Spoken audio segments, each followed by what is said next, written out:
What's up Che novità in Che Europa? passa a Quoi de Europa? neuf l'Europe? What's up Europe? L'heure de la relance a sonné après plusieurs mois de confinement et les quelques hésitations au moment de retrouver nos libertés. L'Europe semble enfin retrouver son rythme de vie d'avant coronavirus. La crise sanitaire, devenue progressivement une crise économique et sociale, a eu et a encore des conséquences aussi sur nos démocraties. Nos mouvements et libertés les plus basiques ont été mis sous cloche durant de longues semaines. Ce fut le cas en France, en Espagne, en Italie bien sûr, mais aussi en Europe de l'Est, du Nord et dans beaucoup de pays du monde entier. Sommés de rester chez nous, des droits que l'on pensait intouchables ont été bousculés pour faire face à la pandémie. Ces décisions font suite à d'autres événements majeurs survenus ces dernières années en Europe. État d'urgence en France, pression sur les médias et la justice en Hongrie et en Pologne, détournement des fonds structurels européens en République tchèque. L'Europe, continent des libertés, paraît reculer sur la question de l'état de droit. Alors est-ce vraiment le cas ou est-ce exagéré de dire cela? Nous allons tenter de répondre à cette problématique dans ce nouveau numéro de What's Up Europe, l'émission de Café Babel enregistrée au Parlement européen. Nous sommes en ce mois de juillet 2020 à Bruxelles en compagnie d'une eurodéputée spécialiste du sujet, Gwendoline Delbos-Corfield. Bonjour. Bonjour. Vous êtes vice-présidente au Parlement européen du groupe des Verts et de l'Alliance libre européenne. Je le disais, spécialiste du sujet depuis votre arrivée ici. Avant de rentrer dans le vif du sujet, il serait peut-être utile de rappeler ce qui s'insère concrètement dans cette notion assez générique d'état de droit dont on entend de plus en plus parler en France, dans les médias, au cœur des débats démocratiques. Qu'est-ce qu'on entend vraiment par état de droit ? Oui, c'est une notion qui est plus anglo-saxonne que française. Rule of law, c'est très usité. En anglais, c'est moins usité en France. L'état de droit, c'est bien la question de l'indépendance de la justice, c'est bien la question des contre-pouvoirs et c'est la question d'un gouvernement qui agit dans un certain nombre de règles. Et pour l'Union européenne, c'est des règles qui ont été établies dans les textes européens et qui doivent conduire la manière dont les États membres se comportent et dont l'Union européenne se comporte. Voilà, on a tendance en anglais à rajouter Democracy and Fundamental Rights, donc démocratie et droits fondamentaux, parce que souvent quand on parle d'état de droit, on n'inclut pas la question des libertés, des discriminations, voilà. Donc en général, moi j'essaye de le voir de manière un peu plus large, mais c'est ces grandes idées-là qui sont derrière. Un spectre large qui est mentionné, qui est inscrit dans les traités de l'Union à l'article 2 précisément, donc c'est l'une des valeurs fondatrices de l'Union européenne. Quand je disais en introduction que l'état de droit paraît reculer depuis désormais, on va cibler ça à une dizaine d'années en Europe, est-ce que vous affirmez vous aussi la même chose ou alors vous dites que comparé au reste du monde, ce n'est pas forcément le cas notamment ?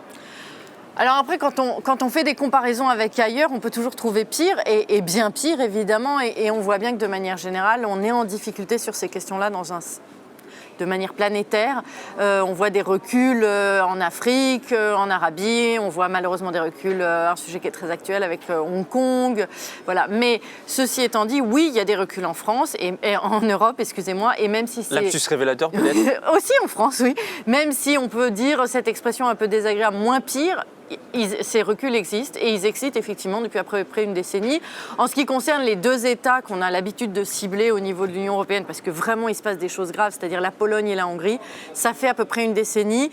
Le Parlement émet des rapports sur la situation en Hongrie depuis 10 ans en disant on a un démantèlement d'un certain nombre de règles qui permettent l'état de droit. Et on cible ça depuis le retour de Viktor Orban au pouvoir en Hongrie en 2010. C'est à partir de ce moment-là qu'en Hongrie et puis aussi en Pologne un peu plus tard que les choses se sont dégradées. Ces deux pays, vous le disiez, sont les principaux visés généralement.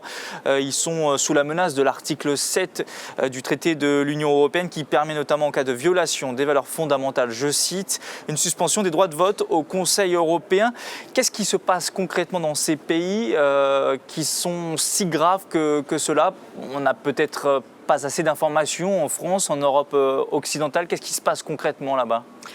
Alors, il se passe des choses qui sont très différentes et qui demandent des moyens différents. Il y a une indépendance de la justice qui est de plus en plus remise en cause. En Pologne, de manière frontale, et du coup, ça permet assez facilement de les pointer du doigt parce qu'ils ont carrément déplacé des juges, mis à la retraite de manière forcée des juges bien plus tôt que prévu pour y mettre à la place des juges qui leur correspondent. Ils ont bien 10 ans avant, Ils ont bien 10 ans avec le pouvoir. En Hongrie, ça a été plus subtil. C'est effectivement, ils profitent de juges qui partent pour remettre en place d'autres juges.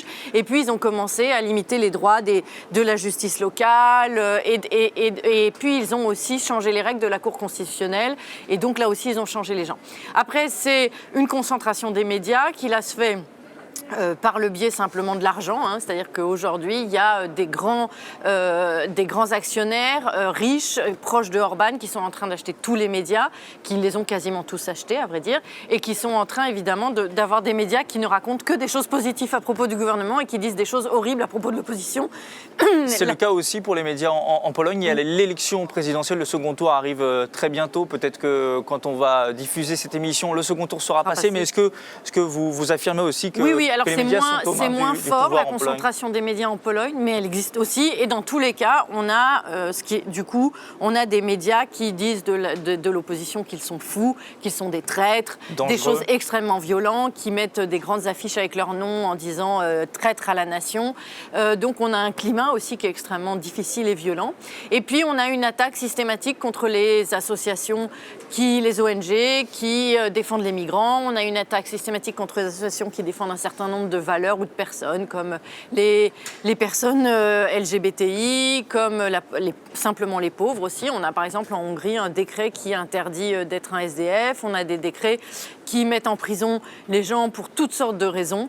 Donc c'est ce type de choses qui se passent.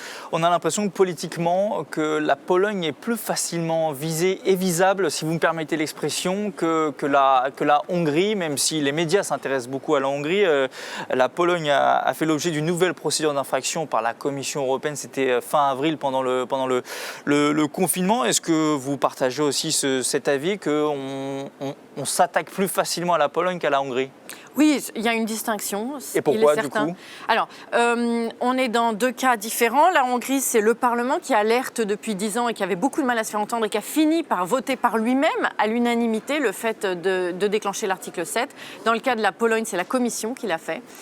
Pourquoi ? Je pense notamment pour des raisons politiques. Viktor Orban fait partie du Fidesz. Le Fidesz est un parti qui fait partie ici du groupe majoritaire, le groupe des conservateurs. Il y a eu pendant très longtemps, le PPE, il y a eu pendant très longtemps une protection à son égard.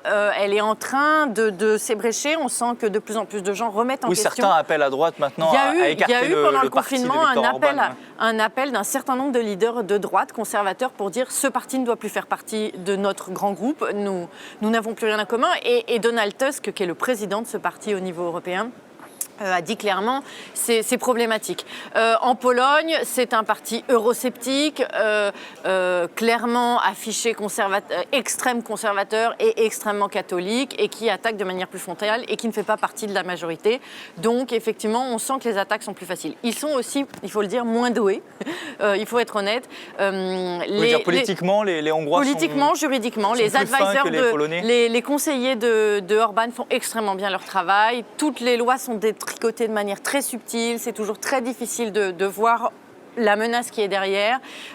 C'est accompagné d'un discours enrobant qui est bien plus intéressant que celui de la Pologne. Celui de la Pologne est parfois un petit peu tellement frontal que c'est très facile de dire ils sont eurosceptiques et ils sont contre nos valeurs. Ces deux pays sont donc sous la menace de sanctions du fait du processus de l'article 7. C'est assez compliqué à détailler dans une telle émission. On invite peut-être les personnes qui nous regardent à aller voir sur Internet. C'est très facile à trouver. Pourtant, beaucoup critiquent ce processus en disant qu'il n'aura quasiment aucune chance d'aboutir puisqu'il nécessite, pour qu'il y ait sanction unanimité, et que la Pologne va soutenir la Hongrie et la Hongrie la Pologne. Qu'est-ce que vous répondez à ça ? Est-ce que vous disposez, vous, par exemple, vraiment de pouvoir au Parlement européen pour faire bouger les lignes, pour faire bouger les choses dans ces pays-là ? On dispose de pouvoir pour faire bouger les lignes, on ne dispose pas de pouvoir suffisant pour agir jusqu'au bout, ça c'est sans aucun doute. L'article 7 a peu de chances d'aboutir. Effectivement, cet article 7, il avait été prévu, il est assez bien pensé, sauf qu'on se confronte à cette histoire, à cette problématique de l'unanimité qui nous bloque dans des tas d'autres sujets économiques et environnementaux aussi, hein, mais particulièrement sur l'état de droit, parce qu'effectivement, jusqu'au bout, la Hongrie et la Pologne vont éviter qu'on enlève des droits de vote à qui que ce soit.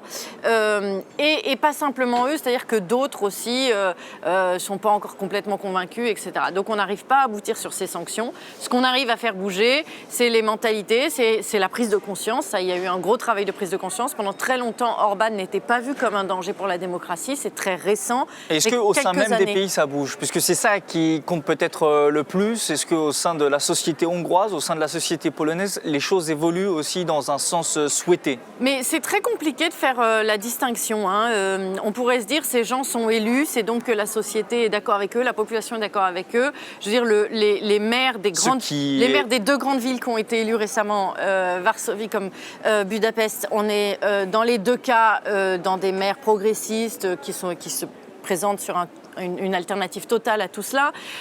Quand on fait des sondages d'opinion, par exemple, il y a quelque chose d'horrible qui se passe en Pologne actuellement, c'est qu'il y a un certain nombre de maires qui ont déclaré des zones anti-LGBTI, anti-idéologie LGBTI. Quand on demande à la population, il n'y a pas du tout cet avis-là sur les personnes LGBTI.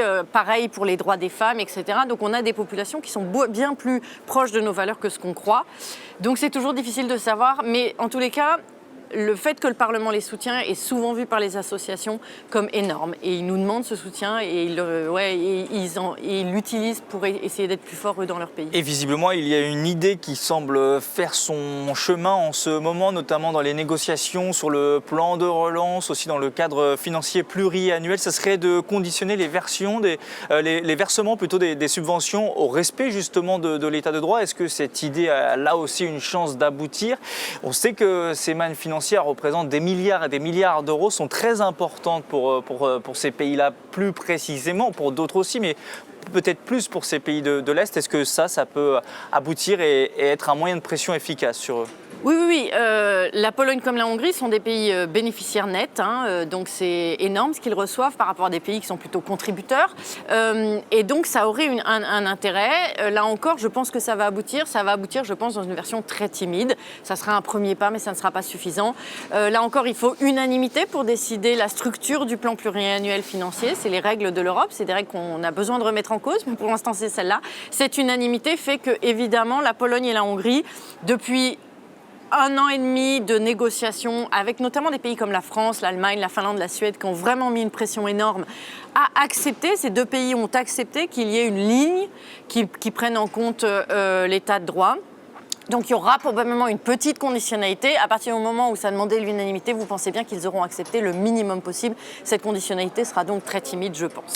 Mais c'est un premier pas. Gwendoline Delbos-Corfield, vous n'allez sûrement pas m'arrêter si je dis que les atteintes à l'état de droit ne se limitent pas à la Hongrie et à la Pologne. Il y a eu en 2017 notamment le meurtre d'une journaliste maltaise qui enquêtait sur des affaires de corruption dans son pays. Même chose en Slovaquie, mais aussi des problèmes soulevés en Roumanie, en Espagne ou encore en France récemment. Mais évoquons tout de suite la situation en République tchèque avec cette vidéo préparée par Léa Marchal, Julien Marcy et Morgane Lincy-Ferso de la rédaction de Café Babel. Am 18. Februar 2020 wurde in Tschechien ein neuer Ombudsmann für die Verteidigung der Menschenrechte gewählt. Ernannt wurde der 81-jährige Stanislav Křeček. Dieser betonte jedoch bei seinem Amtsantritt, die Verteidigung der Menschenrechte sei nicht seine Aufgabe. Der Ombudsmann wird von den Abgeordneten gewählt und ist dafür zuständig, dass die Menschenrechte im Land eingehalten werden. Křeček hingegen ist eher für seine fremdenfeindliche Position bekannt, insbesondere gegenüber der Roma-Bevölkerung, sowie auch für seine Nähe zu Premierminister Andrej Babiš. Für einen Großteil der tschechischen Bevölkerung ist die Nominierung Křečeks ein weiterer Beweis für das Zerbröckeln des Rechtsstaats. Am 1. März marschierten daher tausende Demonstranten in den Straßen von Prag, um ihre Empörung über die Ernennung Křečeks und über den antidemokratischen Kurs der Regierung auszudrücken. Dem Premierminister Andrej Babiš, der unter anderem das Agrochemie- und Medienkonglomerat Agrofert kontrolliert, wird seit längerer Zeit Steuerhinterziehung, Missbrauch von EU-Geldern und diverse Interessenskonflikte vorgeworfen. Er soll unter anderem 2017 Agrarsubside der EU in Millionenhöhe über sein Unternehmen Agrofert selbst eingesteckt haben. Stanislav Křeček, der über seine Universitätsausbildung gelogen haben soll, reagierte auf diese Anschuldigungen mit dem Vorschlag, der Premierminister sollte erst nach seiner Amtszeit gerichtlich verfolgt werden. Folglich befürchten lokale Journalisten und Oppositionsmitglieder, Tschechien würde in Sachen Rechtsstaat seine Nachbarländer Ungarn und Polen immer mehr nachahmen. Ähnlich wie in Ungarn sei die Pressefreiheit durch den Einfluss des Premierministers auf die Medienlandschaft deutlich in Gefahr. Die Fremdenfeindlichkeit von Stanislav Křeček hingegen würde den Kampf um Anerkennung von Minoritäten in Tschechien deutlich erschweren. Währenddessen haben in Polen 1/3 aller Gemeinden sich als LGBT-freie Zonen erklärt. Momentan ermittelt die EU erneut gegen den Premierminister. Auch hier geht es um den Missbrauch von EU-Geldern. Andrej Babiš beschimpfte daraufhin alle an der Untersuchung beteiligte Abgeordneten als Verräter und wies auf die Kosten der Vermittlung hin, welche 30.000 € betragen. Ihm nach seien diese Kosten nicht gerechtfertigt. Mal sehen, wer am Ende Recht behält. Gwendoline Delbos-Corfield, on a l'habitude justement de parler, et on l'a fait encore pendant 15 minutes, de la Hongrie, de la Pologne, de la République tchèque, mais aussi de la Roumanie. Est-ce que c'est juste de toujours se pencher sur l'Europe de l'Est, ou alors en Europe de l'Ouest aussi il y a des problèmes, en Europe du Nord, qui est souvent cité comme modèle démocratique, il y a des problèmes? Alors, il y a plus de problèmes à l'Est. D'abord, on est face à des démocraties qui sont bien plus jeunes que les nôtres, hein, on l'oublie trop souvent. La Hongrie a été, il y a 10 ans, 15 ans, était considérée, avec sa constitution et les textes, une des démocraties les plus sûres et les plus innovantes. Hein. Vraiment, elle avait... Parce qu'ils s'étaient inspirés de tout ce qui se faisait ailleurs, ils avaient essayé de prendre les meilleures pratiques. Donc, on a un basculement de la situation parce que c'est encore neuf, et on oublie trop souvent que nous aussi, il a fallu des siècles pour que notre démocratie et notre état de droit en France soit plus stable qu'il ne l'est aujourd'hui. Donc je pense que ça, c'est une des grandes raisons. Par ailleurs, évidemment, il y a un effet de contagion, et donc quand un des États se met à vaciller, les autres ont tendance les autres gouvernements qui aiment bien le pouvoir ont tendance à prendre l'exemple et à se dire puisque le voisin il le fait. D'où d'ailleurs l'immense critique de la paralysie de ce qu'on fait au niveau de l'Union européenne aujourd'hui, c'est qu'il y a vraiment un risque que ce qui se passe en Pologne et en Hongrie se développe, puisque ça donne le sentiment qu'ils peuvent le faire et personne ne bouge. Vous êtes inquiète sur des situations dans des pays justement de la région précisément qui passent peut-être sous les radars médiatiques? La République tchèque passe quand même... On en parle de plus en plus de la République tchèque. Vous faites un reportage, c'est très bien, mais en général passe quand même... Surtout que là, pareil, du fait aussi ils appartiennent... la pointasse, voilà, j'allais en parler. Ils appartiennent au groupe Renew. Le groupe Renew est un des groupes centristes. Donc, le centriste, le groupe de Macron, est un des groupes qui fait le plus gros travail sur les questions d'état de droit. Et vraiment, je trouve souvent qu'ils font un très bon travail, mais n'empêche qu'évidemment, ils passent un peu sous silence cette question-là. Pareil pour la Slovaquie, pendant longtemps, le groupe socialiste un peu les protégeait. Chacun protège un peu les siens. Nous, pour l'instant, les écolos, évidemment, on était au gouvernement nulle part, on était assez... on n'avait pas ce problème-là. Alors, juste pour finir, les États du Nord sont quand même véritablement exemplaires, et je crois que c'est difficile de trouver des choses. Oui, par rapport à leur ethnie, mais... par rapport à certaines de leurs ethnies du Nord, voilà, ils ont pendant très longtemps eu un mauvais comportement, et ils sont actuellement essayés de réparer les choses, mais enfin, il y a eu quand même une discrimination très forte. Et après, dans les autres États, on a vu lors du confinement que quasiment tous les gouvernements ont essayé d'en profiter quand même pour s'attaquer à certaines libertés et certains droits. Donc non, il y a besoin de regarder ça de manière générale. On va parler justement de la situation du fait du Covid-19. Je voudrais juste m'arrêter sur le débat qui se soulève en France, sur les violences policières. Comment vous regardez ça en tant qu'eurodéputée française, mais aussi parfois en Espagne, au moment des référendums sur la Catalogne, où l'action de la police a été beaucoup critiquée. Il y a eu aussi des parlementaires catalans qui sont empêchés de siéger du fait, quelque part, de la pression politique de l'État espagnol. Ça touche aussi l'Europe de l'Ouest très concrètement. Bien sûr, ça touche concrètement. Alors, l'Espagne, c'est vraiment un cas particulier. Là encore, hein, on est sur une démocratie qui est quand même relativement neuve, et l'influence du franquisme est encore très très forte. Et de manière générale, la question de l'indépendance, l'autonomie ou l'indépendance de la Catalogne crispe tellement qu'on en arrive à des excès, et on l'a vu. Et il se passe des choses qui sont au niveau de la reconnaissance de ceux qui ont voulu l'autonomie. Il y a eu vraiment une répression terrible. C'est un cas un peu particulier particulier, mais de manière générale dans tous nos États de l'Ouest, on a un problème avec notre police, on a un problème avec notre indépendance de la justice, on a un problème de manière générale avec des discriminations qui se perpétuent. On l'a beaucoup vu évidemment ces derniers temps avec toute la discussion sur Black Lives Matter. Et il y a un refus sur tous ces États de prendre en compte la question colonialiste et leur histoire. Ça, c'est vraiment le gros challenge des pays de l'Ouest. On voit que ça bouge en Belgique, on voit que ça bouge en Allemagne. Je trouve que ça ne bouge pas en France, malheureusement. C'est un pays qui a beaucoup de mal à digérer son histoire coloniale et à faire le travail dessus. La crise du coronavirus a permis, nous en parlions, de suspendre des libertés fondamentales, notamment celle de circuler en Europe et à l'intérieur même de nombreux pays, celle de se réunir aussi aujourd'hui. On sort progressivement de ces lois et régimes d'exception mis en place.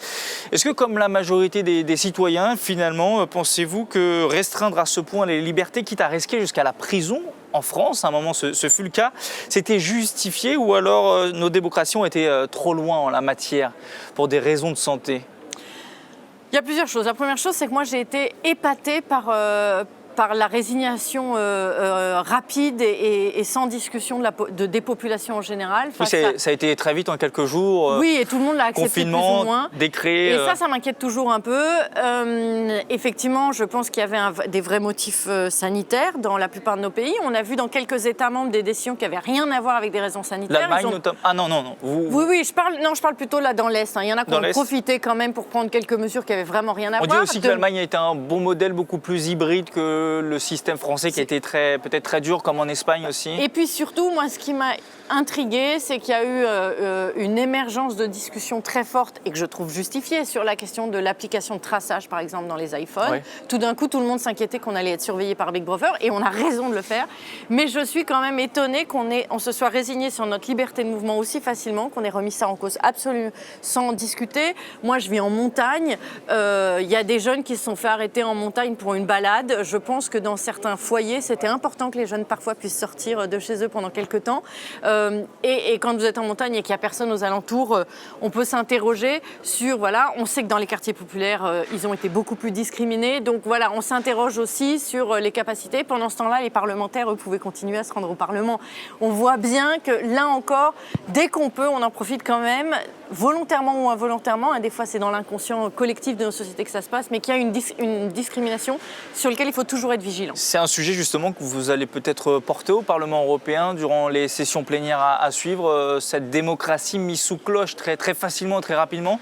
On se rend compte in fine que c'est plus facile de faire reculer les droits de chacun que de les faire avancer. C'est ça, c'est l'inquiétude qu'on a toujours, c'est qu'on recule très facilement et après, quand la crise passe, est-ce qu'on revient complètement? En France encore, on n'est pas revenu complètement.